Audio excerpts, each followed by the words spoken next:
네, 우리 사랑하는 성도님들, 2024년이 시작됐습니다. 이번 한 해도 하나님의 은혜와 사랑이 충만한 우리 뉴욕 성실장로교회 모든 지체들, 권속들 다 되시기를 주님의 이름으로 축복합니다. 새해를 시작하면서 하나님께서 우리에게 주시는 말씀은 신명기 말씀입니다.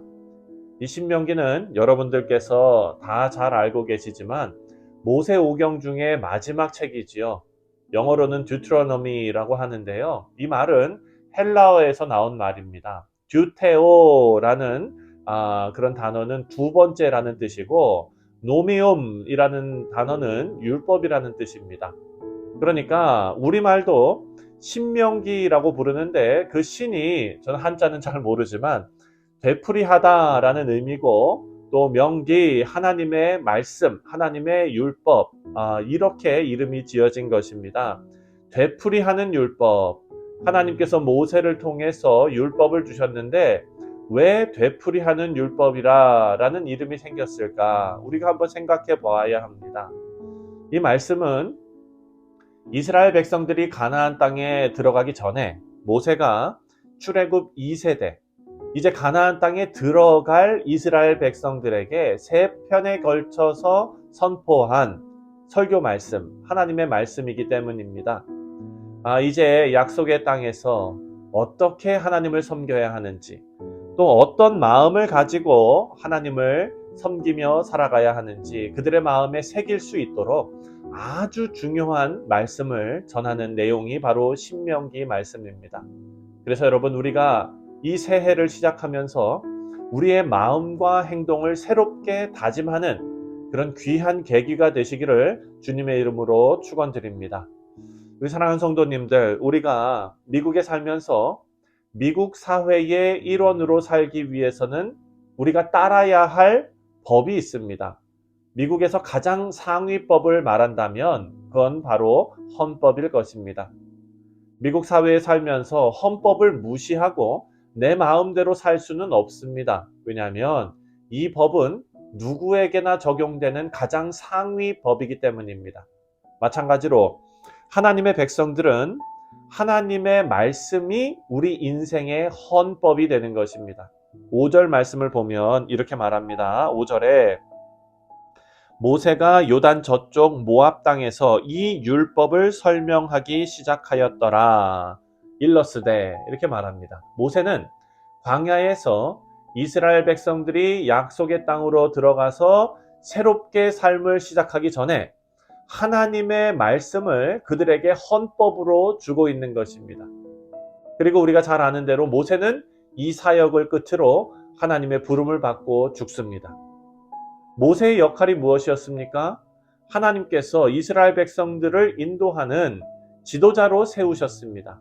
하나님께서 이 위대한 지도자 모세를 이제 광야에서 죽게 하시는 것입니다. 40년의 광야 생활에서 이스라엘 백성들은 모세를 의지했지요. 모세가 그들의 리더였기 때문입니다. 모세는요, 그 가운데 이스라엘 백성들이 자신이 아니라 하나님을 의지하기를 바랐습니다. 리더의 역할은 중재자입니다. 이스라엘 백성들을 광야에서 인도하는 것은 모세가 하는 일이 아니라 하나님께서 하시는 일이기 때문에 모세는 그 사이에서 중재자 역할을 하는 것입니다. 이제 가나안 입성을 앞두고 모세가 할 일은 끝났습니다. 이제 이스라엘 백성들은 더 이상 모세를 의지하고 모세를 붙잡고 모세를 따라가는 것이 아니라 이제 그들에게 주어진 하나님의 말씀, 헌법, 하나님의 말씀을 따라가야 하는 것입니다. 이것이 하나님께서 이 시점에 이스라엘 백성들에게 주시는 명령입니다. 여러분, 모세오경을 보면은요, 창세기에 하나님은 인간과 대화하시면서 아주 가까이 계시는 하나님이었다라는 것을 알 수 있습니다. 그리고 출애굽 시대에는 구름 기둥과 불 기둥으로 나타나시면서 인도하셨습니다. 여러분, 그것이 오늘날 성령의 역사하심이죠. 그리고 이제 가나안에 들어가는 이 신명기에 들어와서는 하나님의 말씀을 통해서 이스라엘 백성들과 만나 주십니다. 우리 성도님들, 우리도 마찬가지입니다. 우리에게 완전한 하나님의 계시, 예수 그리스도께서 이 땅에 오셨고 또 성령 하나님께서 우리 안에 거하십니다. 그리고 완전한 계시의 말씀인 성경 말씀을 우리에게 주셨습니다. 이 말씀은 살아 역사하시는 하나님의 말씀으로 우리와 늘 동행하시는 줄 믿습니다. 우리는 이 말씀을 묵상하고 또 말씀 안에서 역사하시는 하나님과 교제하면서 살아갑니다. 그것이 바로 성도가 누리는 특권이고 은혜입니다. 여기서 우리가 깨달을 수 있는 것은 하나님께서는 늘 우리와 교제하길 원하시고 대화하기를 원하신다는 사실입니다. 문제는 우리입니다. 수많은 일들로 분주해서 성경을 가까이 하지 않는 성도들이 지금 이 시대에 너무나 많이 있습니다. 우리가 2023년 지난 한 해를 되돌아볼 때 우리가 얼마나 열심히 그리고 얼마나 최선을 다해서 이 말씀 묵상하는데 함께 했는가를 다시 한번 생각해보고 또 온 매무새를 가다듬는 그런 일이 있어야겠습니다. 우리가 매일 이렇게 하나님의 말씀을 묵상하고 또 하나님께서 원하시는 말씀을 통한 교제에 힘써 동참하시기를 주님의 이름으로 축원드립니다.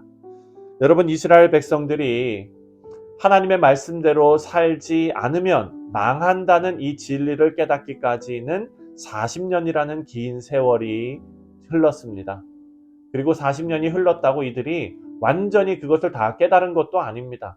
오늘 3절 말씀을 보니까 40째 해 11째 달 그 달 첫째 날에 모세가 이스라엘 자손에게 여호와께서 그들을 위하여 자기에게 주신 명령을 다 알렸으나 이제 모세는 이스라엘 백성들에게 자신이 아니라 하나님의 말씀을 인도하심, 하나님의 말씀의 인도하심을 받으라 라고 지금 권면하고 있는 것입니다. 그런데 5절 말씀을 보니까 모세가 요단 저쪽 모압 땅에서 이 율법을 설명하기 시작하였더라. 앞으로 이어질 세 편의 설교는 이스라엘 백성들이 가나안 땅에서 반드시 마음에 새겨야 할 하나님의 말씀입니다. 또 7절 말씀을 보니까 방향을 돌려 행진하여 아모리 족속의 산지로 가고 그 근방 곳곳으로 가고 아라바와 산지와 평지와 네겝과 해변과 가나안 족속의 땅과 레바논과 큰 강 유브라데까지 가라. 이 말씀을 보니까 방향을 돌려 행진하고 라고 말합니다. 이스라엘 백성들의 행진을 영적으로 생각해 보면 하나님께서는 광야의 시간을 이스라엘 백성들에게 주시면서 그 시간에 이루시려는 어떤 목적이 있으셨습니다. 바로 이 시점 전까지는요, 그 광야 생활의 중심점이 바로 시내산 사건이었습니다. 하나님의 언약 백성으로 거듭나기 위해서 광야를 지나면서 시내산에서 하나님과 언약을 맺는 행진의 과정이었던 것입니다. 하지만 이제 가나안 땅 입성을 앞두고 모세가 이들에게 방향을 돌리라고 말합니다. 이제는 하나님께서 약속하신 축복의 땅을 차지하기 위해서 약속의 땅을 향하는 삶을 살라는 말입니다. 이스라엘 백성들에게는 하나님의 언약이 늘 함께합니다. 그 언약을 바탕으로 하나님의 말씀을 따라서 이제 약속의 땅을 향하는 삶을 살아야 하는 것입니다. 우리 사랑하는 성도님들, 우리도 하나님께서 신명기 말씀을 받는 이스라엘 백성들처럼 또 우리 인생의 방향을 바꾸라는 하나님의 명령이 우리에게 주어졌음을 기억해야 합니다. 예수 그리스도를 통한 구원으로 하나님의 언약 백성이 되어서 예수님과 연합한 우리 성도들, 이제 육신의 길, 세상의 길, 그리고 나만 생각하는 길에서 방향을 돌려서 하나님의 나라, 주님의 순종의 길, 성화의 길, 하나님의 영광의 길로 방향을 돌려야 될 줄 믿습니다. 하나님의 말씀이 우리에게 세상 등지고 십자가 보라고 명령하시기 때문이죠. 하나님의 말씀은 우리의 삶의 분명한 방향을 제시해 주십니다. 이것은 어느 대학을 가고 또 어느 직장을 우리가 들어가고 또 어디로 이사가서 살라는 그런 방향 제시가 아니라 우리 인생의 궁극적인 방향 설정을 위한 말씀입니다. 하나님께서 인정하시고 기뻐하시는 삶을 향한 방향이지요. 여러분, 바라고 기도하기는 우리 모두가 오늘 새해를 시작하면서 하나님의 말씀으로 올바른 인생의 방향을 설정하시는 우리 복된 주님의 백성들, 우리 뉴욕 성실 장로교회 모든 성도님들 다 되시기를 주님의 이름으로 축원드립니다. 기도하겠습니다.